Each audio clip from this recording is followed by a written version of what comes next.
Mob Psycho 100 Season 3 starts off with Mob trying to figure out what he wants to do as he gets older. For those of you that hasn't seen the first 2 seasons of Mob Psycho 100, without trying to spoil too much of the first 2 seasons, even though I'm about to spoil the 3rd season, it's about a kid named Shigeo Kageyama who also goes by the name Mob in the show. He's a psychic and there are many other psychics. He works for this psychic, air quote, named Reagan that he calls Master. The two go around and exorcise spirits and ghosts. By two I mean Mob. As the show goes on, new enemies and friends appear. Mob has a crush on this girl named Tsubomi. He joins the Body Improvement Club to help him with his confidence and build strength in another way without having to rely on his powers. I like characters like Mob because they are relatable to me. Now I have to explain this because some dumb fuck may take me seriously and say, "You're not relatable to him, you don't have psychic powers." In my first review of Classroom of the Elite, I said I like Aokinoji because I found him to be relatable. Some moron took that as if I meant I'm exactly like him, as if I'm saying we are the same person. When really, I meant I find him to be relatable because he's quiet and he keeps to himself. I find Mob relatable because he lacks confidence and doesn't really know what he wants to do for the rest of his life. And when I was his age, I lacked so much confidence and I didn't know what I want to do for the rest of my life. So anyway, Mob actually has a following. He's referred to as Psycho Helmet and he's got a crappy logo. People are worshiping this divine tree, which is a giant piece of broccoli. This girl named Ichi Misato tries to convince him to reveal his identity and become the leader that the people want. Reagan, Mob, and Serizawa, for those who wonder. Well, I guess I'll spoil some of the first and second seasons. Serizawa was a henchman who worked for the last villain named Tochiro Suzuki. I don't think I'm saying his name right, but I know I'm saying Suzuki right. The leader of a powerful organization named Claw. Serizawa stayed in his room because he was worried about losing control of his powers. Suzuki showed up and helped him come out of his room by giving him an umbrella to help him view it as an extension of his room. But the gang goes on exorcism assignments, defeating a bunch of ghosts and spirits and demons. While they're defeating spirits, the roots from the broccoli begin to sprout throughout the city. And I'm thinking, okay, here comes the main villain of the season. Well, I guess I was wrong. Mob starts to think he's getting popular because he's getting noticed by the ladies. While he's soaking up all the attention, his head and chin start getting big. Starts to turn different. He looked like Samurai Jack if Jack had a bad facial surgery. Every time he would gain some confidence, Booty Chin would show up and I thought that was pretty funny. Now we get Dimple, FYI my second favorite character in the show behind Shigeo. Dimple is a spirit that Mob defeated and hangs around Mob. Again, not trying to spoil too much of the show. Dimple gets real with Mob, tries to tell him that the attention he's been getting isn't what he thinks it is, blowing things out of proportion, and tells him he's not popular. Mob doesn't like it and gets a little upset. Dimple tries to convince Mob to come out as Psycho Helmet because the people want a leader and they want a leader with divine power. Also, Dimple wants to be a part of it. He has dreams of being a god. Teaming up with Mob could help him gain so much power. Mob doesn't go for it, thinks it's another scheme by Dimple. Dimple stares at Mob for a few seconds, then flies away. Going to the reveal, Dimple takes on this form that looks like Mob, that he created out of the divine tree. He says that he is Psycho Helmet and the other psychics go in an uproar. The psychics were there because there are auditions to have a chance to prove, air quote, that one of them is Psycho Helmet. Misato let Mob know this. Told him that if he comes out, his crush may end up with him. That's when Booty Chin came out again. While Dimple is being active in his evil scheme, Mob is waiting for Misato and Tomoe Kurata. I'll get into her a little bit later. But they never show up because Dimple brainwashed them, just like he did the entire city. By creating these divine tree products, food, drinks, candy, etc., and it had some powder on them, if people didn't ingest any of the divine tree products, if someone invited someone else to the seminar or talked about Psycho Helmet's religion, that would also get people brainwashed. Taraki Hanazawa, another protagonist of the show, fights off the brainwashing, figures out what's going on in the city and tries to destroy the broccoli. Dimple stops him and tells Taraki how he took that form. They start fighting. Dimple gets the best of him. What a shock. This is another anime that when you sit down and watch, you can clearly see the effort that was put into the animations. The fights in this show are incredible. Mob and Reagan tries to figure out what is going on.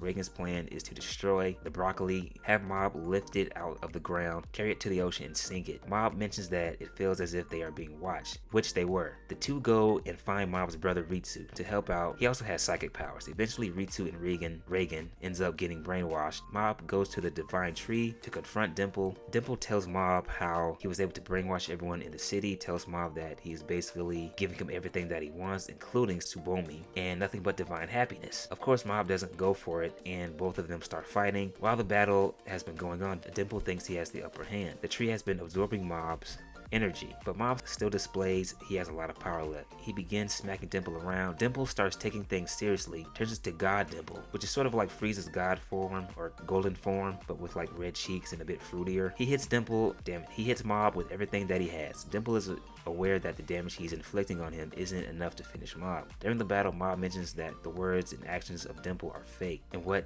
he's doing isn't the real Dimple. Dimple gets a little flustered by that, hits Mob with a Mega Blast or Godly Blast. He gets worried that he might have killed him. Mob is still standing, but with a furious look. I love that about Shigeo. He doesn't act confident, but when he is pissed, he is like a completely different person. His confidence is like no issue. He is 100% confident. He seems clever and witty, so I like angry Shigeo. Dimple goes to attack Mob, but stops short just as he's about to land a blow. Looks at his ridiculous monkey shirt that Turaki helped him pick out because Mob was trying to figure out what to wear for his reveal. Dimple says, "What's with that lame shirt?" After that, Mob comes down and is relieved because that confirms that Dimple had never changed. He's always been honest with Mob. The two begin talking, and Mob apologizes for not listening to Dimple when he was trying to include him in his whole God plan. He says that he was so caught up in being popular, didn't realize that Dimple wanted to just include him in his plans. Dimple plays it off and still tries to act tough and whatever. Dimple reflects back when he met Mob and how things were before he met Mob. Things that Mob did to bother him, how he never used his powers in everyday life, his indecisiveness drove him nuts. The one thing he could relate to was not being noticed. Mob wants to be noticed by the girl he likes. Dimple wants to be noticed in general. At first, he just wanted to use Mob, and as time went on, he realized that all he wanted was just a friend. Dimple decides not to mess with people's minds anymore. Mob passes out from his battle with Dimple. As they're about to leave, the tree comes to life.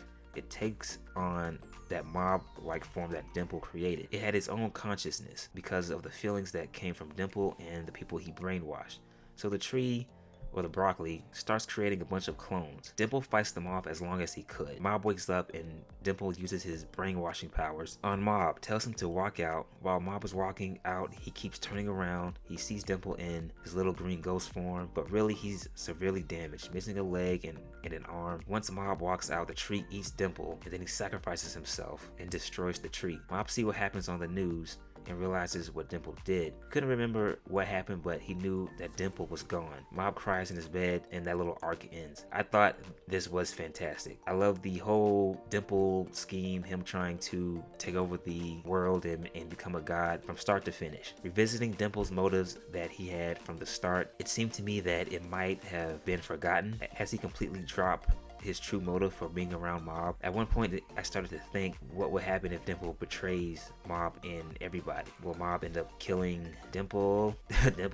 Because Dimple ended up hurting someone Mob loves and cares about? What will his scheme be? A lot of these scenarios went through my mind. To have him take over the city, pull off all that work just to have that friendship moment with Mob. This little storyline gave me some Majin Vegeta vibes. It wasn't corny. It wasn't the typical cringy, you're my friend and I believe in you bull crap. Of course, the fight between Dimple and Mob, then Dimple versus the tree, was beautiful. I would say I was more excited about Dimple versus the tree a lot more. So I enjoyed that little storyline. I did. Tomei Karata. Shifting the spotlight onto her now. She's the leader of a club at school known as the Telepathy Club. She's into aliens and UFOs.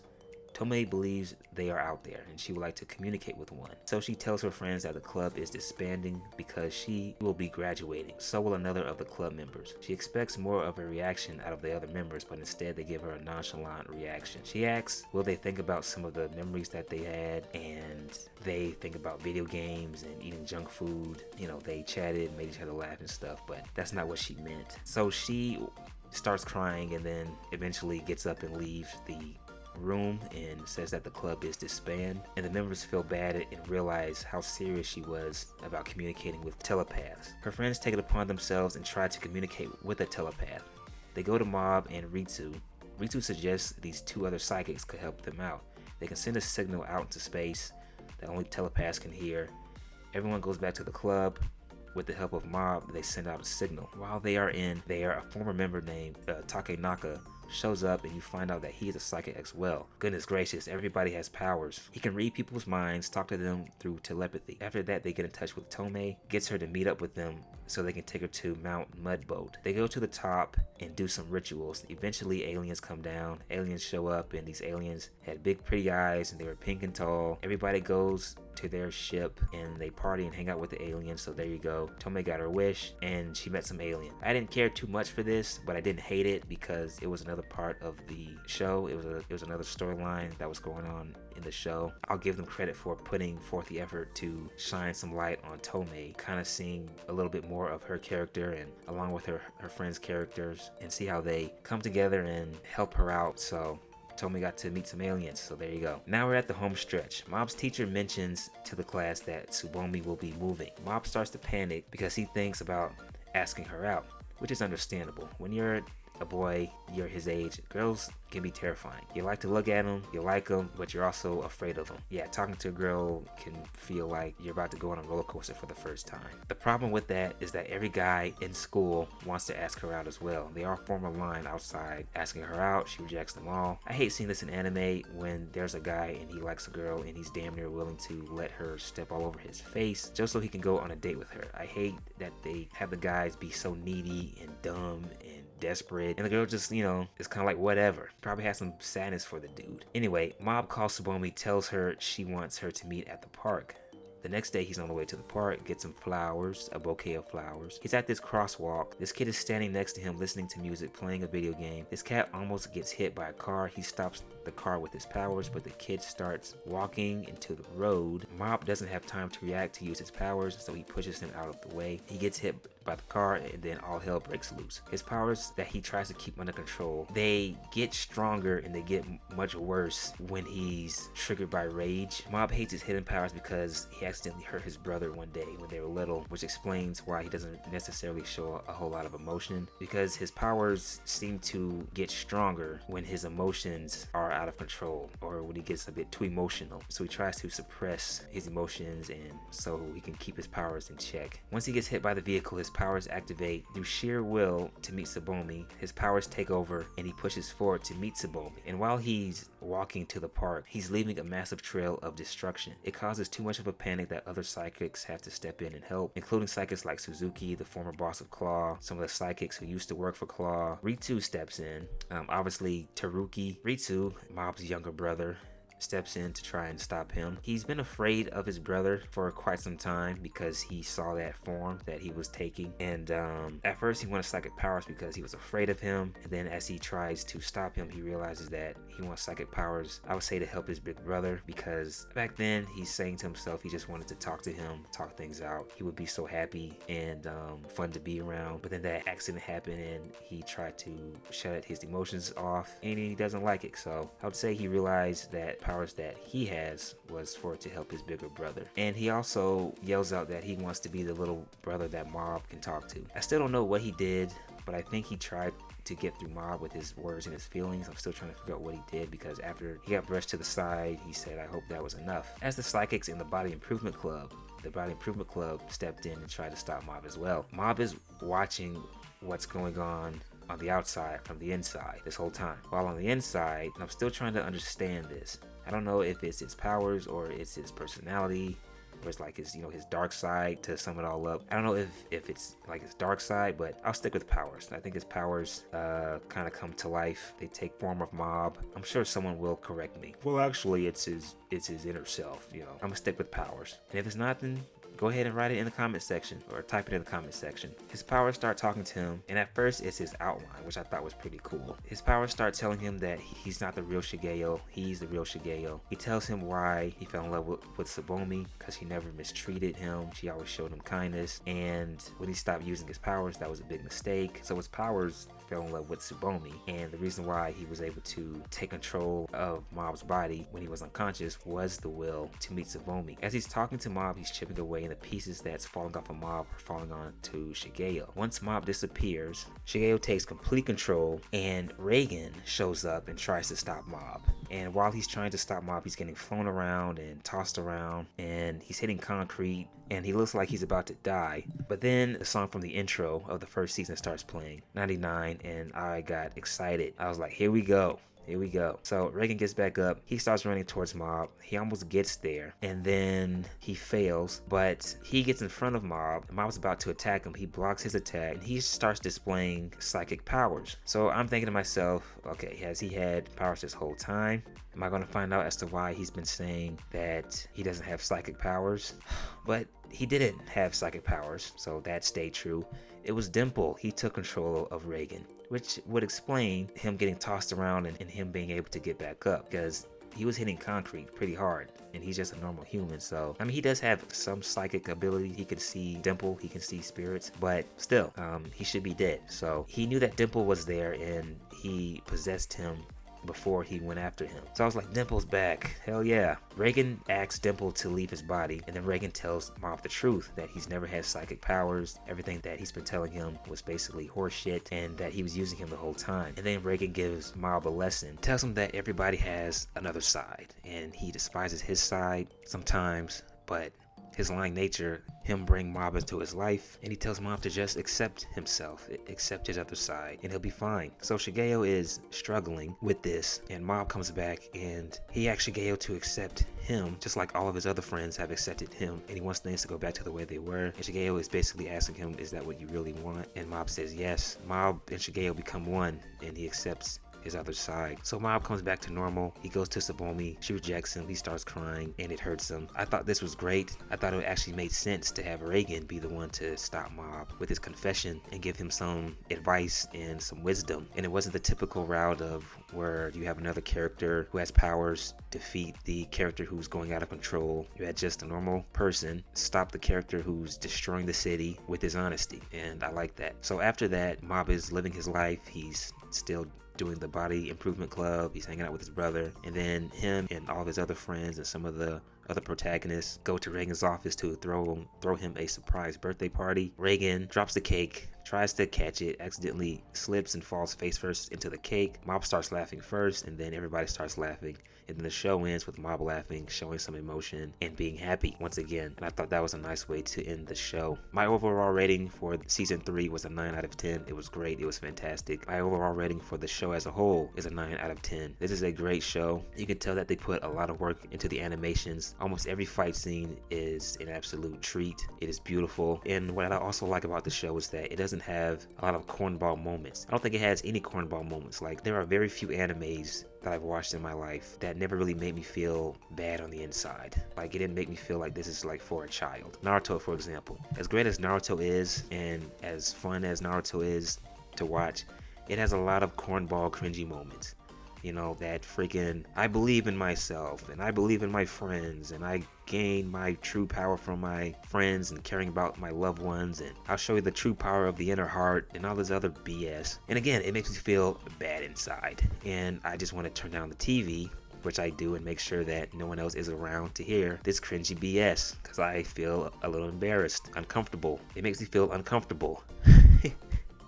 But when they had these heartfelt moments, like Dimple and Mob having their moment, it was done, it felt like it was for an adult. Dimple says, what's with that lame shirt? Mob calms down, and they just talk, and Dimple realizes that all he wanted was a friend, and it wasn't none of that, oh, I love you, and or I care about you, you'll always be my friend, and da-da-da-da-da. You know, they just, it felt like they just talked and had a realization. The show doesn't really have a whole lot of cringy moments. The humor is not cringy as well. I feel like in this season they leaned, I wouldn't say more, but they put a little bit more effort into the humor, whereas the first 2 seasons felt a little bit more serious. And the characters of the show, you can get invested in all the characters, and I think that's one of the biggest things for a show to be successful. You've got to give other characters time to shine, and you've got to give them personalities. You got to put more effort into these characters. Like, I can name Reagan, Dimple, Sho, Teruku, Suzuki. You know, that's 5 characters right there that I like. That isn't the main character. Classroom of the Turds, they don't do that. A lot of the other characters are bland and boring, and you don't really care about them. I like the characters from the Body Improvement Club. I like the characters from the Telepathy Club.